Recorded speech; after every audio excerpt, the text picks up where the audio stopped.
Today we're going to talk about basic skull preparation for a bowled out skull. Today we're going to talk about basic trophy preparation. Today we're going to bowl out the skull. You'll see us bowling out the skull, doing all the skinning, all the basic preparation to do a basic standard trophy mount for a roe deer skull today.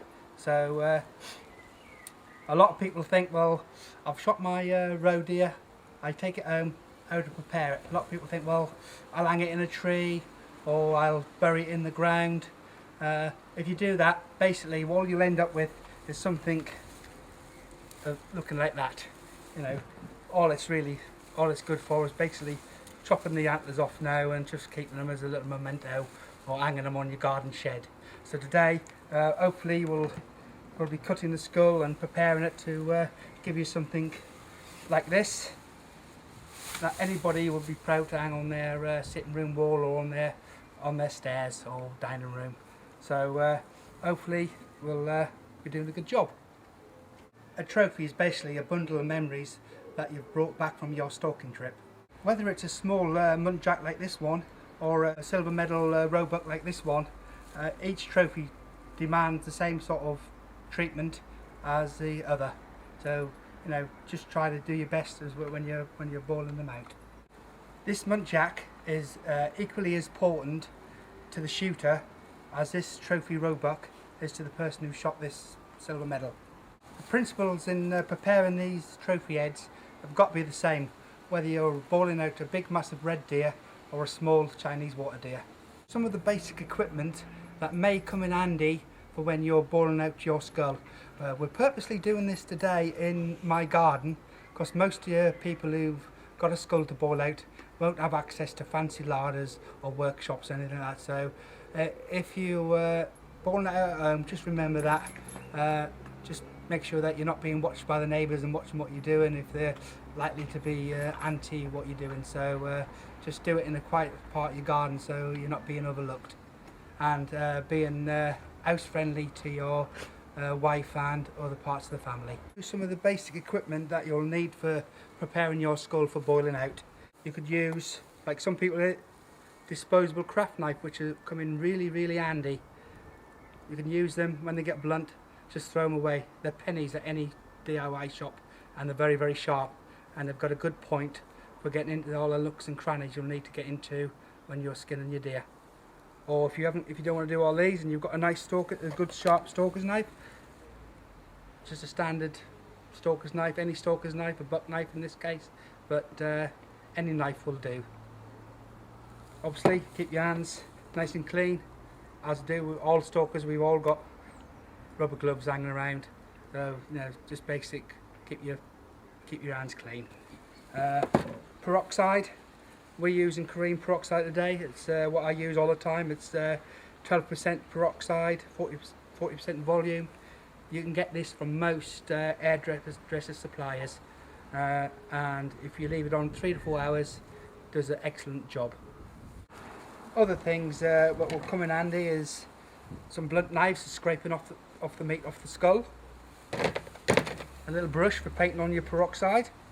Other handy equipment is a selection of blunt knives. Old kitchen knives will do, just for scraping off the meat off the skull. Also a little brush for painting your peroxide on. An old toothbrush, which is handy for scrubbing the skull. If you've got access to them, some fishermen have these. You know, basically a pair of forceps, different sizes. You don't need these. A pair of long nose pliers will do just as good a job. But if you're going to do quite a few, just getting the basic equipment together makes the job a little bit easier. Obviously we'll need a saw. You can have a dedicated jigsaw like this one, which you can buy from Bushware, or a common garden carpentry saw, which you can buy in any DIY shops for cutting your skull. We also got a jig here, which is basically a roast for doing roe. It's very handy, it's very accurate, and gives you nice clean straight cuts. And last but not least is your boiling out pan. This is an aluminium pan.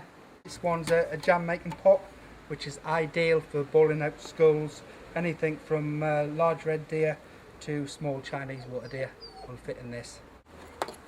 The best thing I find to use, which I use nearly all the time, is a number 10 bladed scalpel. It's very sharp, it does precise cuts and with no effort, so just keep it away from your fingers. A little pair of long nose pliers, they come in handy for taking the nasal passages out and things like that, and any of the sinews that's stuck to the skull. It's just a basic another one too, just all different types. They all come in handy in their own different ways. This is our roebuck head. It was shot the other day, and part of the inspection process the lymph glands were checked on this skull, on this head, and you can see the submaxillary glands clearly there. One there on the end of my finger and one there on the other end of the finger. And a quick way, rather than going through the back of the throat and cutting the tongue and everything out, another quick way is if you find the sharp bones on the skull after it was taken off, push your finger down the side and pull them out. Your finger will come out there with a retropharyngeal, just right there on the end of my finger there, you see it? And to the left here, if you do exactly the same, we've got the other one. There. I'm going to start by completing the skinning of the bottom jaw.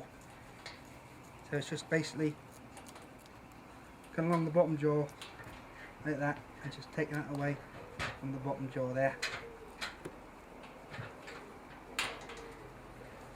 Now it's not a special taxidermy job, so we can just skin this away and just take it away. We'll just start at the nose end here, just doing a little, just taking it away from the nose very carefully.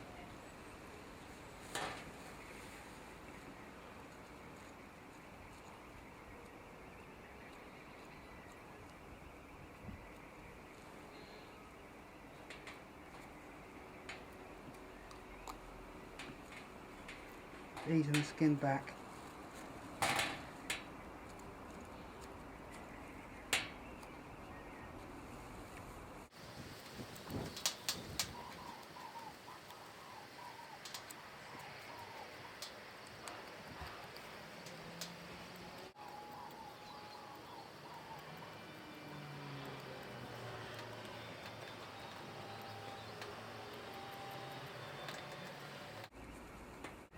Just easing the skin back, just nipping the sinews that keep a bit of tension on the skull like that, and just ease around, skinning as you go.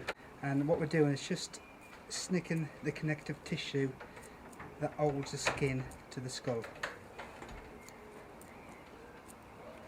and just easing it all the time. Now this blade has been used quite a bit. It was an old blade to start with, so what we're going to do, we're going to change this blade because it's getting a bit blunt.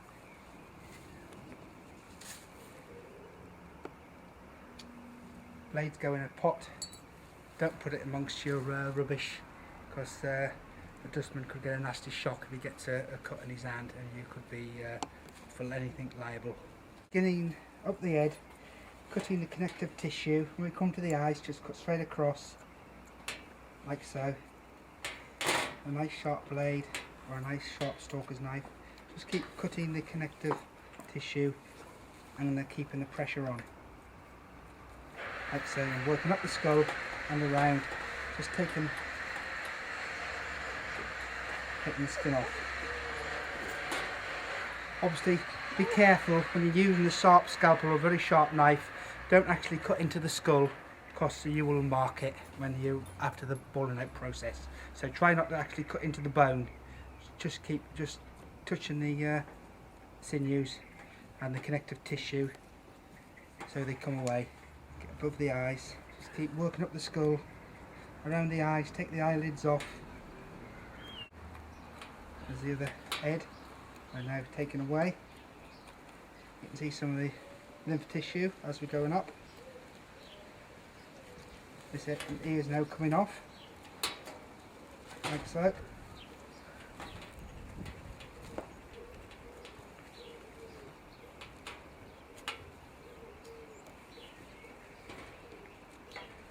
We just keep on skinning until we come up to to the base of the pedicles, like so. We're just coming to the pedicles now, so we just angle the blade so we're coming up the pedicle and under the coronets. Work our way around the back. I find easy now is to make a cut down through. It's not a taxidermy job, so it doesn't matter which way the skin comes off, as long as it comes off. Now what we're going to do now is just cut around the base of the coronets, getting up underneath them and easing the skin away, like so, all the way around. Working around the base of the coronets, just loosening the skin off, pulling it away, applying a little bit of pressure, remembering to keep your fingers away from the scalpel.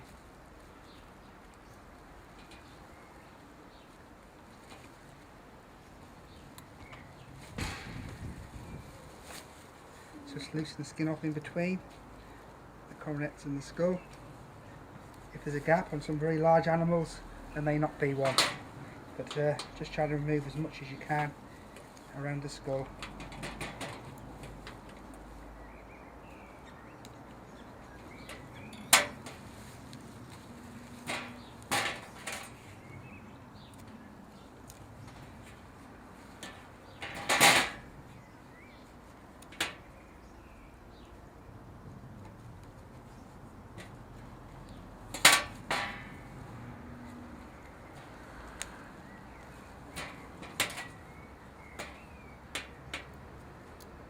I'm just removing the last bit of air from around the back of the coronets,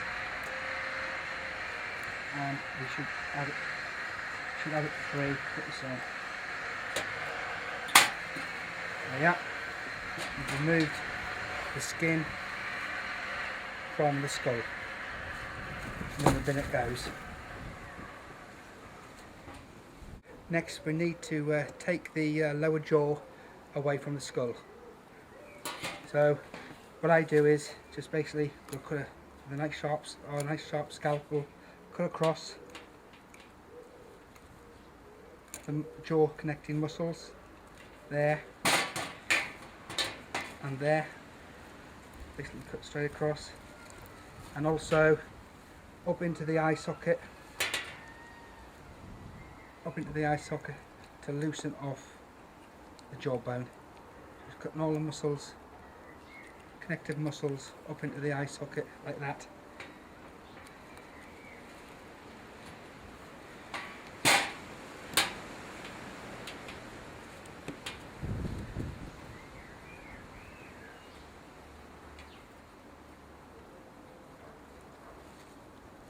Also cut down each side.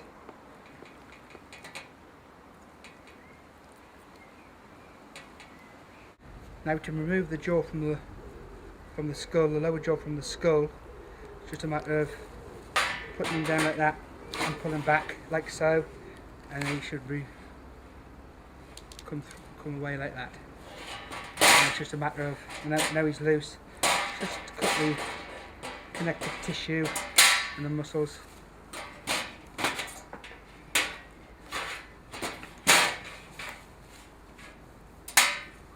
Like so. There she comes, like that, intact, without making a mess all over your table or all over your hands.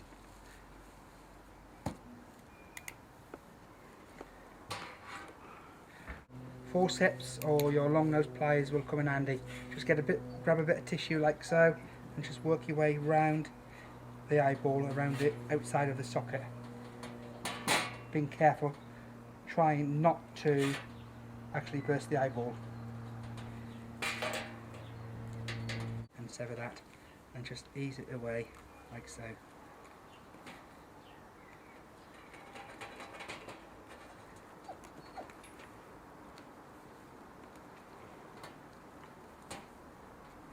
We've got the eyeball out in one go without actually bursting it, and that goes down in the waste bin.